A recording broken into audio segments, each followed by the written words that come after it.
My mother handed me a glass of red wine at my engagement party. It was supposed to be a celebration. A perfect evening filled with candles, laughter, soft music, and promises. But the moment I lifted that glass, something felt wrong. The scent, it wasn't spoiled, just faintly bitter, medicinal off. Everyone around me was smiling, watching. So I smiled too.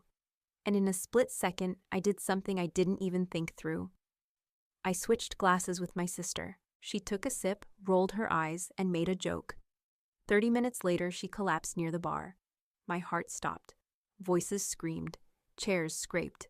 And my mother knelt beside her, fanning her calmly with a napkin, saying she probably drank too fast. That night, something inside me broke, and something else woke up. Because that wine, it was meant for me. Have you ever felt it? That chilling moment when love turns into fear. If someone you trusted tried to control your life, what would you do? Leave a comment if you've ever had to protect yourself from someone you once called family. And don't forget to subscribe. This story doesn't end with the fall, it begins with what comes next. My name is Mara Ellison. I'm 30 years old, a freelance photographer. And until recently, I still believe my mother loved me. Her name is Gwendolyn Ellison. To most people, she's charming. Cultured, always perfectly dressed, pearls and all. To me, she's been a shadow in every corner of my life. She insisted on hosting my engagement party. Said it was a mother's joy. I didn't fight it. The venue was a vineyard outside Charlottesville. Everything was coordinated to the inch. Napkins folded by hand, candlelight matching the wine labels. Even the playlist was filtered, so no song hinted at past heartbreak. She controlled everything except the weather. It had rained earlier that day. By evening, the scent of wet bark and lilac hung in the air. It was the only thing that hadn't passed through her approval. There were nearly 50 guests, extended family, a few people from Curtis's firm. Exactly 0 of my close friends, my best friend Reagan. Rhea texted that morning she wasn't coming. Said she didn't want to add more stress to my plate. I remember staring at that message, frowning. That didn't sound like Rhea at all, but I brushed it off. Just like I brushed off everything that day. Curtis, my fiancé, was busy charming relatives. I was mid-conversation with his aunt about wedding cakes when my mother appeared behind me. She held 2 glasses of red wine, for the bride-to-be, she said, smiling wide. It was her favorite expression, controlled warmth. I took the glass, smelled it, not spoiled, not sour, just wrong. Faintly medicinal. My fingers tightened around the stem. My chest stirred with unease, but I said nothing, because everyone was watching. Then came my sister Dahlia, bright, easy. Laughing from a joke someone made at her table, she slid beside me and said, "Cheers, future." Mrs. Calderon reaching for the glass in my hand. I didn't hesitate. I laughed and swapped glasses with her. "Ladies first," I joked. She rolled her eyes, sipped and wandered off to her side of the room.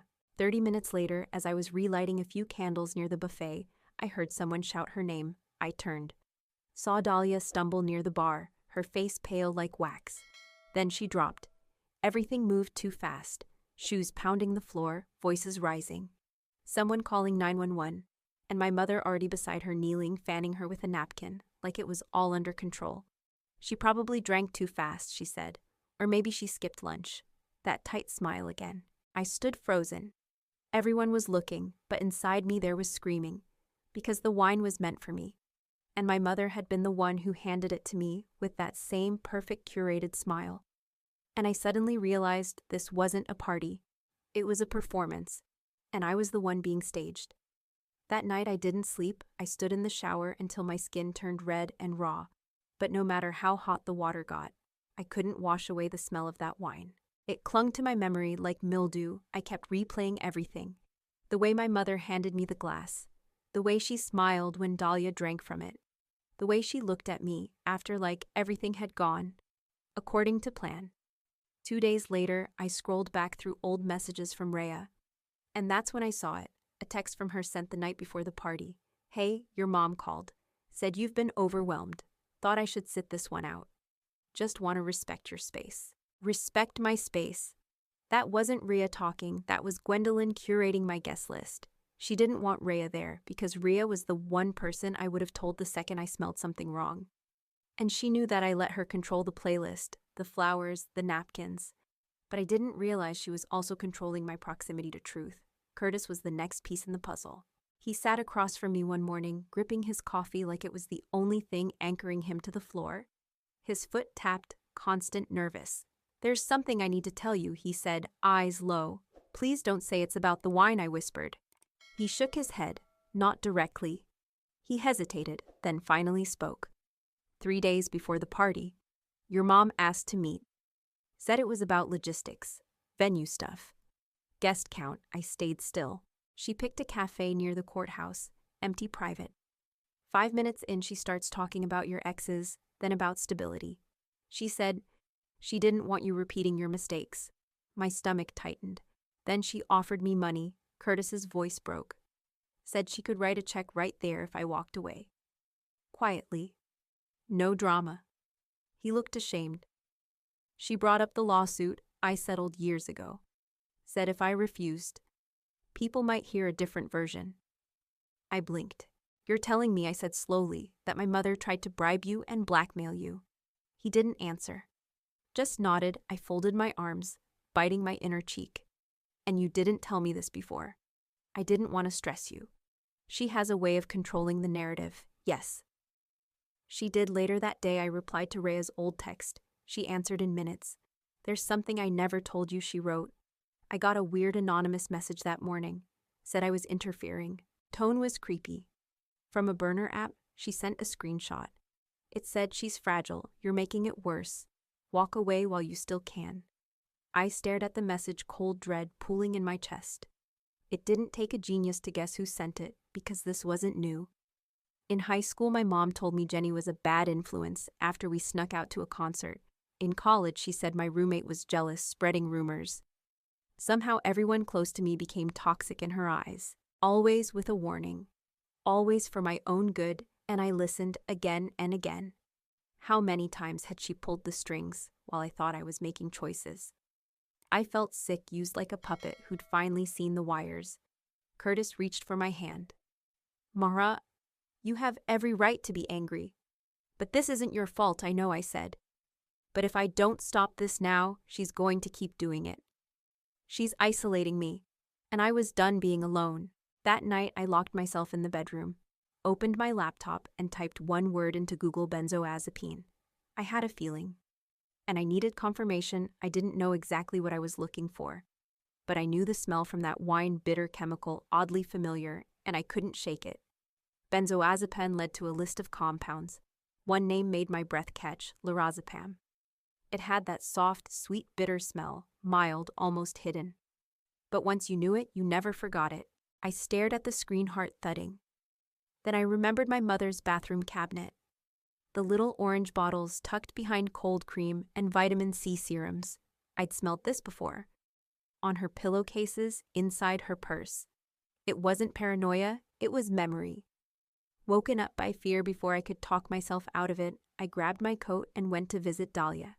She was pale, propped on the couch, a heating pad over her stomach. She smiled when she saw me, weak but genuine. "Took one for the team, huh?" she joked. But her voice didn't carry the usual spark. I sat beside her, quiet. "I need to ask you something," I said. She blinked. "Okay. In college, were you in love with someone named Sophia?" The room stilled. Dahlia stared at the floor for a long time, then nodded softly. For almost a year, she whispered. She made me feel like I could breathe. "What happened?" Mom found out. Her voice broke. She called Sophia's parents. Threatened them, said she'd ruin her dad's business if they didn't pull her out of school. I swallowed hard, and the therapy. Dahlia nodded again. Mom said I needed help. Rebalancing emotions. She picked the therapist, sat in on sessions. Made me believe I was broken. She laughed, but there were tears in her eyes. I thought she was protecting me, but now I see. She wasn't protecting me from the world. She was protecting the world from me. I felt a lump in my throat. We sat in silence. Later that night, I went digging old notebooks, yearbooks, childhood boxes. At the very bottom, I found Dahlia's leather journal. The middle pages were torn out. But one entry caught me. "I feel like someone's watching me constantly. Mom knows things I haven't told her. She says it's intuition, but I think she's reading my emails. I think she's talking to my professors. I shut the book spine, shaking in my hand. This wasn't just about the wine. It wasn't even just about Dahlia. It was a pattern, a system. One designed to make us feel crazy, just sane enough to stay under her thumb. I opened my laptop and created a folder. Documented patterns, Gwendolyn Ellison. I wasn't sure where it would lead, but I was done second-guessing myself. The next morning, my phone buzzed. A message from Reagan. I got something she said from the venue. 10 minutes later, I was parked outside her place. She met me at the door holding a flash drive like it was a live grenade. Inside, she plugged it into her laptop, pulled up a grainy video security cam from the prep kitchen. She whispered. And there she was. My mother, calm, alone. She set down 2 glasses, reached into her purse, pulled out a tiny bottle with a dropper. 2 drops into 1 glass. Stirred gently with a spoon, wiped it clean, then smiled at her reflection in the microwave door. My throat closed. The video kept playing. I walked into the kitchen, unsuspecting.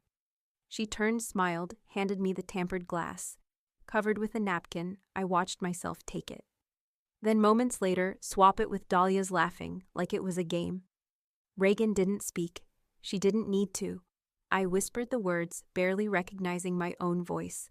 She was going to drug me, and she did it smiling. It wasn't rage I felt.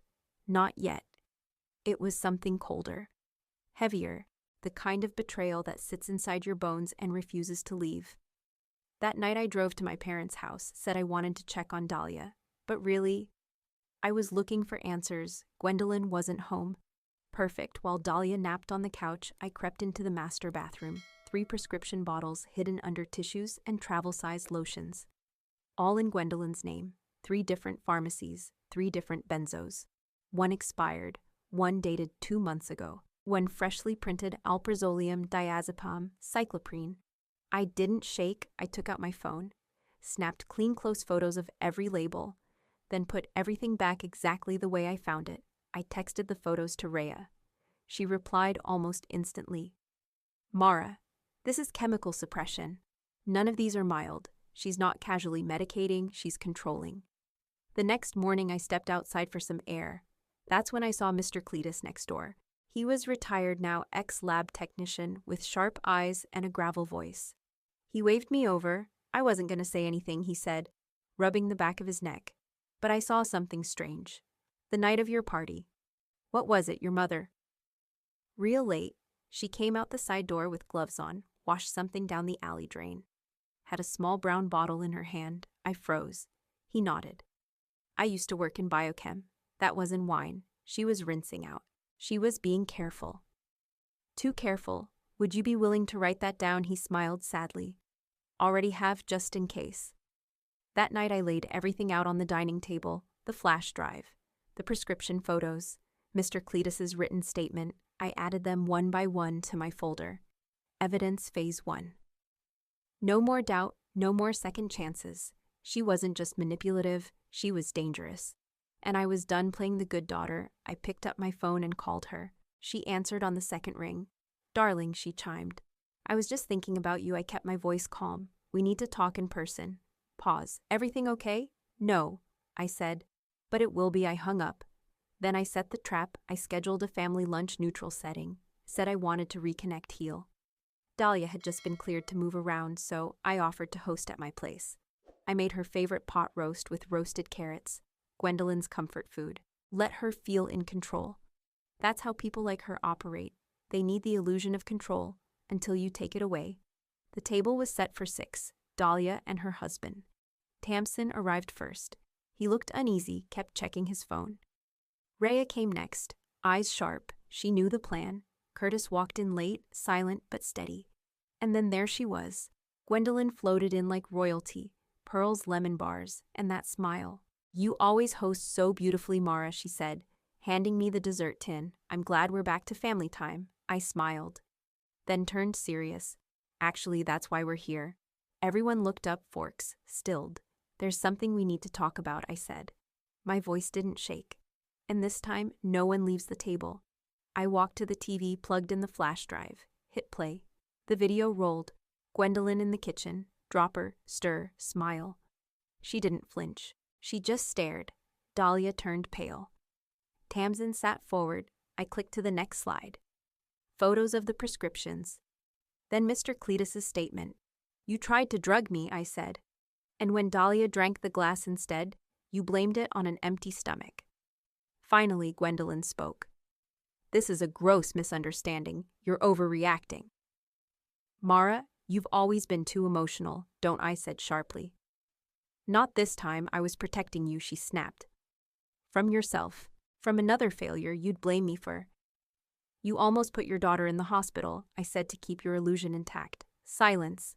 Then Dahlia whispered, "Did you know I was pregnant when it happened?" The color drained from the room. Gwendolyn said nothing. Tamsin's eyes darted, confused, betrayed.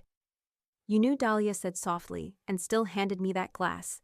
The air turned heavy, and in that moment, the performance was over. That evening, while I loaded dishes into the sink, Rhea called. No greeting, no small talk. "She's escalating," she said. "What happened?" I got another message. No name, no number. Just, "You should have stayed in your lane. This isn't your story." My grip on the dish towel tightened. "She's threatening you now. It's darker this time."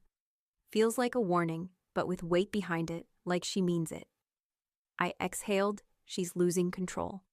"Rhea, that means we're getting close. Don't back off now." Rhea was silent for a beat. "I'm not afraid of her," she finally said. "I'm afraid for you. I'm past fear." I said I'm in survival mode. The next day, Dahlia showed up unannounced.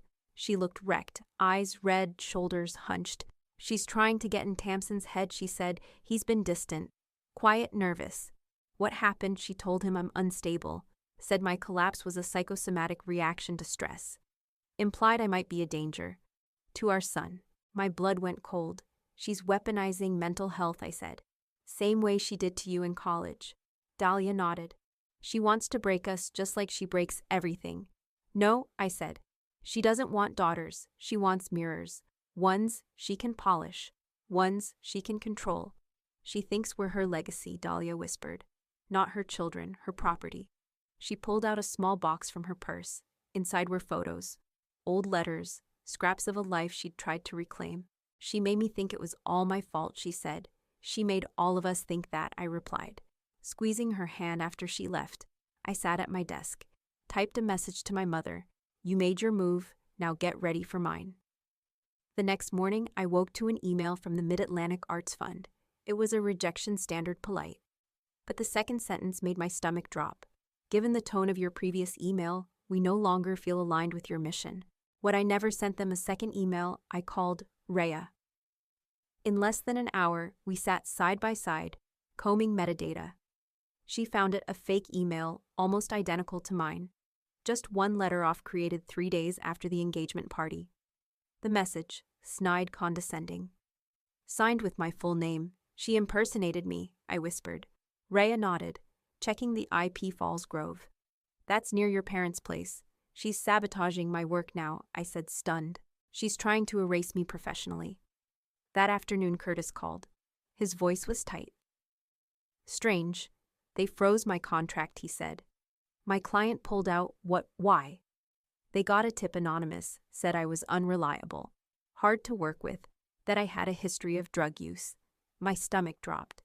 "She's trying to destroy all of us." She brought up the lawsuit again, Curtis murmured. "The one from years ago. It was sealed, but she hinted at it last month." "I didn't think she'd actually dig," I sighed. "She doesn't want your silence anymore. She wants your shame." "Do you ever think she's just evil?" Curtis asked. I paused. "No, I think she's terrified of becoming irrelevant, and the only way she knows to stay powerful is to burn everyone else down." That evening, Dahlia came by again. No makeup, no words. She just sat down and whispered, "She's turning Tamsin against me, just like she turned everyone against you." She said the collapse was emotional instability, that I was dangerous. She even mentioned the pregnancy, said I was being dramatic. I reached across the table. "You weren't unstable. Dahlia, you were manipulated. There's a difference." Tears welled in her eyes. She handed me the hammer and told me to blame myself. "She has to be stopped," she said. I nodded, and we're the only ones who can do it. That night, I didn't sleep. I didn't cry either. Instead, I pulled out my camera, tested the mic levels, checked battery life. This wasn't a photo shoot, it was documentation. I packed the camera SD cards and photos of the prescription bottles. Everything I needed if Gwendolyn wanted a war. She was about to see what happened when the daughter she tried to erase stopped being afraid to speak. By Thursday morning, Rhea sent me a screenshot, a Facebook page, my name, my photo, but it wasn't me. The bio read raw, real, recovering from betrayal. It was filled with vague emotional outbursts, quotes about unworthy partners, and worst of all, a blurry backdated photo of Curtis holding a wine glass at our engagement party. Captioned how many lies fit in a toast, I stared at it. Sick, there were private photos too, ones I'd never posted anywhere, ones she had no right to touch. She's not just sabotaging you, Rhea said, quietly. She's trying to replace you, with a version of you that she can control. I didn't reply. I just turned to Curtis and said, "We're not waiting anymore. That weekend, we got married. Not at a country club. No string quartet. No guest list she could touch. Just 10 people in a quiet vineyard. A linen dress from a thrift store." Rhea officiated. Dahlia stood beside me, mascara smudged but smiling. There were no speeches, no fireworks, just peace. That night, I uploaded a 10-minute documentary to YouTube. When Family Hurts, the Invisible War at Home. No names, just truth security footage, scans, Rhea's voice, Dahlia's journal. By morning, it had 10,000 views. By afternoon, 50,000 down. The comments poured in. I thought I was alone. "This is my mom, word for word. Thank you for saying it out loud." A voicemail came later. Gwendolyn's voice. Calm, cold. "You want to paint me as a villain? Don't forget who made you." I held the phone for a moment, then hit delete. No reply, no more power plays. That Friday, I uploaded the full uncut family confrontation. Gwendolyn's voice sharp. "Oh, please, Mara. You've always been dramatic, so I've kept tabs. Big deal. I'm your mother. The internet didn't forget. And it didn't forgive." Curtis shared his story. Tamsin spoke publicly. Dahlia began leading support groups.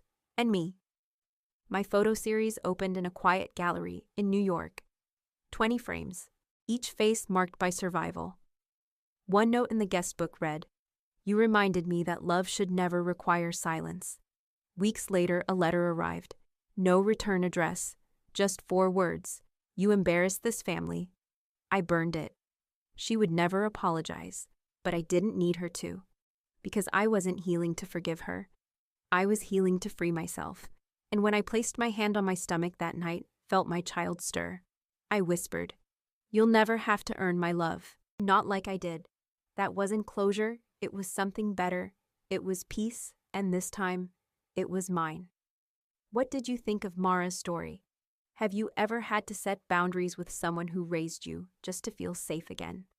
Let us know in the comments. If you believe Mara was brave to speak up, vote number 3. If you think Gwendolyn still got off easy, vote number 8. Don't forget to subscribe to EN Reddit Story for more powerful true stories every single week. Because silence protects the abuser, but truth sets you free.